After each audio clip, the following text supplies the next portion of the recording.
अच्छा जी, हम पढ़ रहे थे इसका चैप्टर 7 और आज का सेकंड टॉपिक है हमारा यंग मॉडुलस।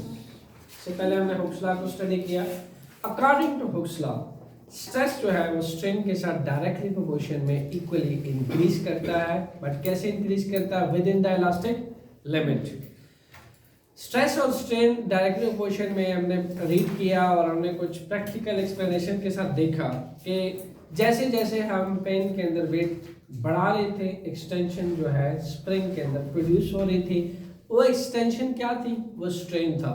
स्ट्रेस बढ़ाने से स्ट्रेन डायरेक्टली प्रोपोर्शन में इंक्रीज कर रहा था। ठीक है जी, यानी स्ट्रेस एंड स्ट्रेन दोनों ही इक्वली इंक्रीज कर रहे थे, डायरेक्टली प्रोपोर्शन थे एक दूसरे के, but within the elastic limit.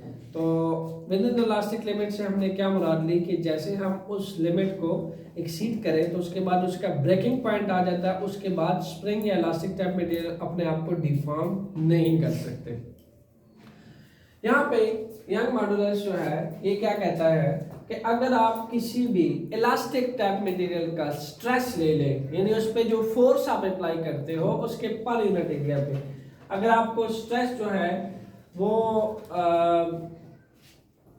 मैं रिमाइंड करवा दूं कि आपने पढ़ा क्या था। स्ट्रेस को आपने पढ़ा था फोर्स पर यूनिट एरिया। आप किसी भी ऑब्जेक्ट के फोर्स लगाते हो जब उसके पर यूनिट एरिया पे, अब ये जो फोर्स आप लगाते हो उसके पर यूनिट एरिया पे, इसको हमने देखा कि सपोज किया ये स्प्रिंग है, आप इस पे इसके पर यूनिट एरिया पे फोर्स लगाते हो, ये आपने पकड़ा हुआ है, ये फोर्स लगा रहे हैं ना आप किस पे? इसके पर यूनिट एरिया पे।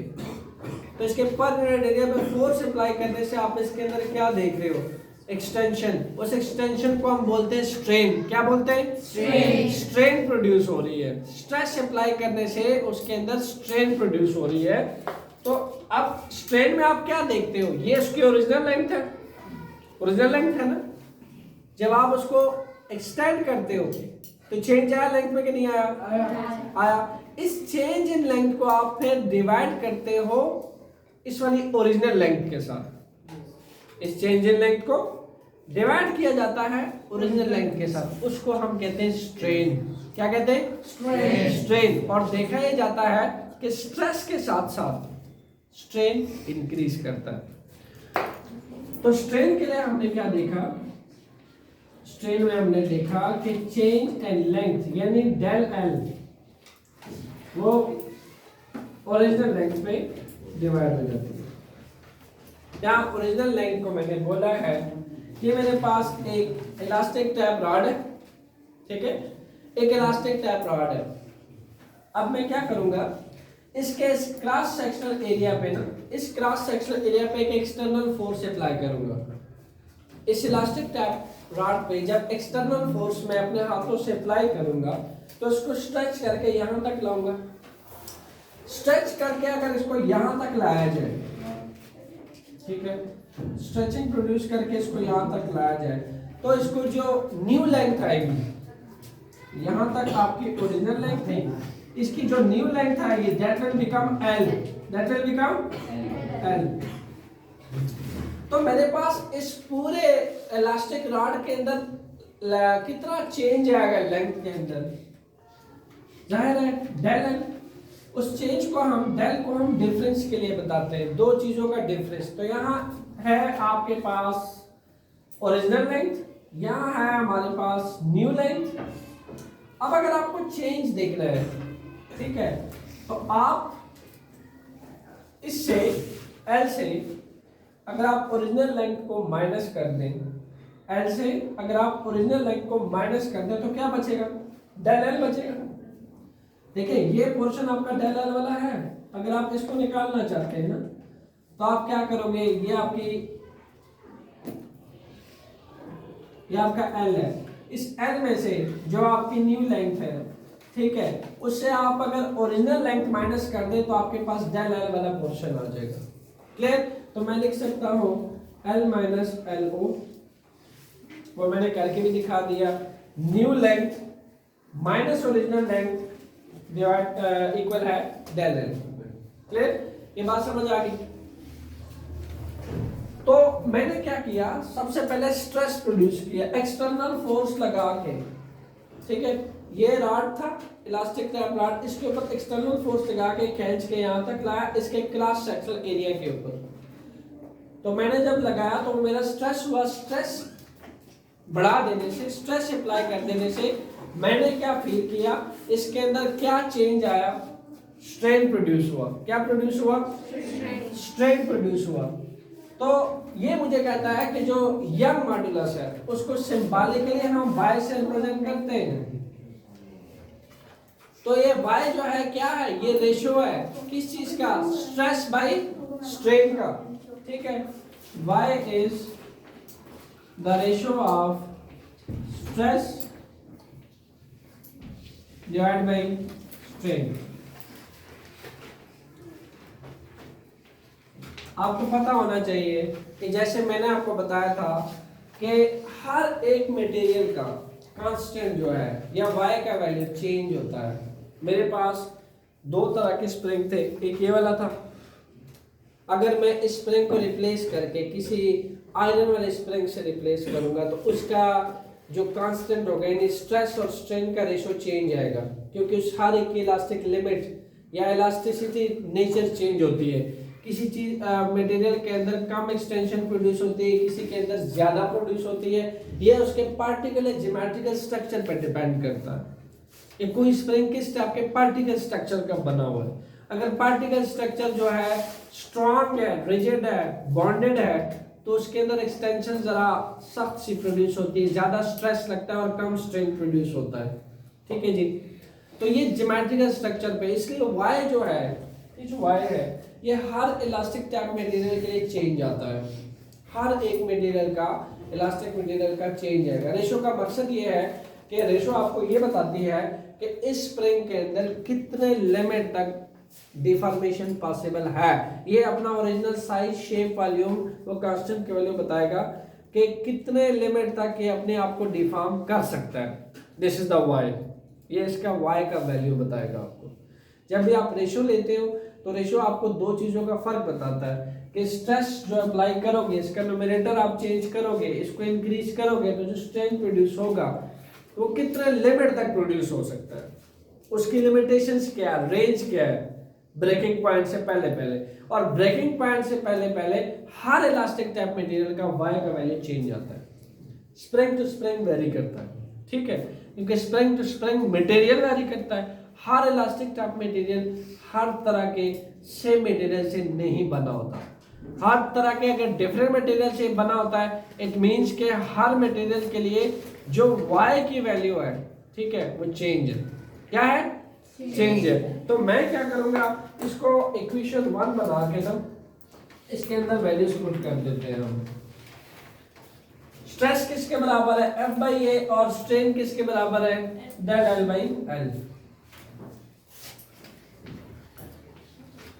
ये F बाई ए आ जाएगा, फोर्स पर यूनिट एरिया। ये मैंने स्ट्रेस की जगह पे उसकी वैल्यू डाल दी है और ये मैंने जो स्ट्रेन की जगह पे उसका वैल्यू डाला है, डेल L बाई L। अगर आपको याद हो तो हम जब भी ऐसी फ्रिक्शन वाली वैल्यू होती है तो जब हम उसको मल्टीप्लिकेशन में चेंज करते हैं तो जो आपका डिनोमिनेटर वाला फ्रिक्शन होता है उसका जो डिनोमिनेटर है वो न्यूमरेटर बन जाता है, डेल L नीचे चला जाएगा जब मैं इसको मल्टीप्लिकेशन में चेंज करूंगा। So I can write the same expression F cross L A cross del L। इसको ऐसे लिखा जा सकता है, ठीक है।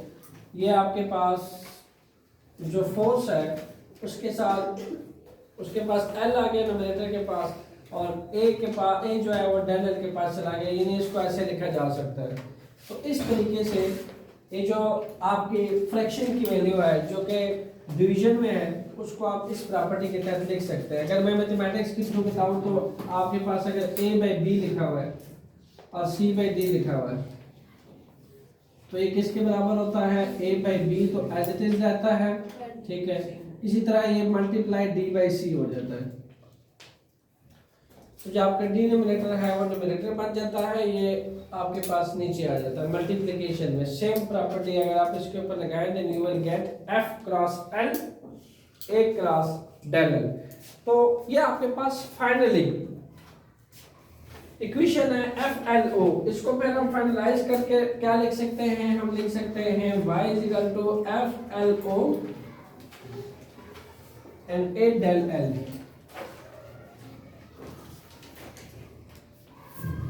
यहाँ पे LO क्या है, LO आपके पास ओरिजिनल लेंथ है और F क्या है, एक्सटर्नल फोर्स है जो आपने इस पे अप्लाई की थी। A जो है क्रॉस सेक्शनल एरिया है जो इस इलास्टिक टैप रॉड का था। डेल L क्या है, जो इसके अंदर चेंज आया है, जो इसके अंदर एक्सटेंशन प्रोड्यूस हुई है। तो आप अगर इसका ऐसा यूनिट देखना चाहते हैं यंग मॉडुलस का, अगर आपसे कोई पूछे तो आपको हमेशा ये मैं मेथड सिखाता हूँ कि आप एक फार्मूला से जो है ऐसा यूनिट निकाल सकते हो। तो y को आपने क्या लिखा है यहाँ पे, y बराबर था FLO A del L, FLO A del L। Force को किस में मेजर करते हो, न्यूटन में। LO को किस में मेजर करेंगे, मीटर में। एरिया को किस में, मीटर स्क्वायर में। डेल L या डिफरेंस भी किस में मेजर होगा, मीटर में। तो सारे यूनिट्स अगर आप पुट करते हो,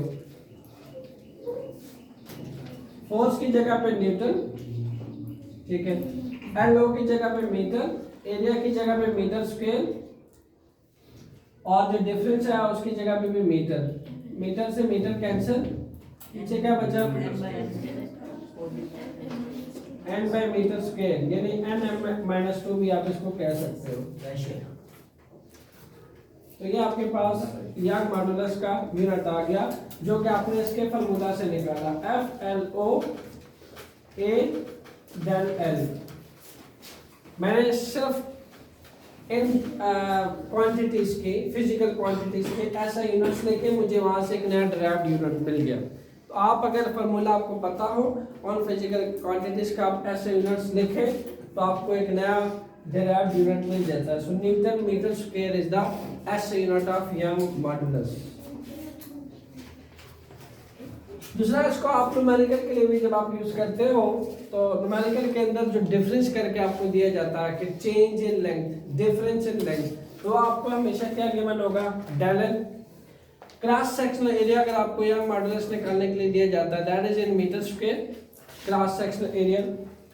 और अगर आपको ओरिजिनल लेंथ बोला जाए, ठीक है, या जेन्युइन लेंथ बोला जाए, तो फिर आपके पास वो होगा ओरिजिनल लेंथ। और आपको अगर कहा जाए कि original length change into this length, original length change into this length, तो चेंज इनटू दिस लेंथ से मुराद होती है डेल L। और फोर्स को आप किस में मेजर करते हो, न्यूटन में, ठीक है, जिसकी यूनिट आप ऑलरेडी जानते हो। वहां से आपने वैल्यू पिक कर लेनी है, देन इस में पुट कर देनी है, आपके पास यंग मॉडुलस का एक्सप्रेशन आ जाएगा न्यूमेरिकल के लिए। तो न्यूमेरिकल जो है आप इस फार्मूला से सॉल्व करते हैं और जब आपका न्यूमेरिकल का आंसर आता है तो इस ऐसा यूनिट का आपने लाजमी एंटर करना है अपने हर फिजिकल क्वांटिटीज के साथ। उसका ऐसा यूनिट जो है लिखना बहुत ज़रूरी होता है, अदरवाइज जो पेपर चेकिंग के दौरान आपके मार्क्स जो है एग्जाम किए जा सकते हैं अगर आप ऐसे यूनिट्स आप मेंशन नहीं करते। Thank you.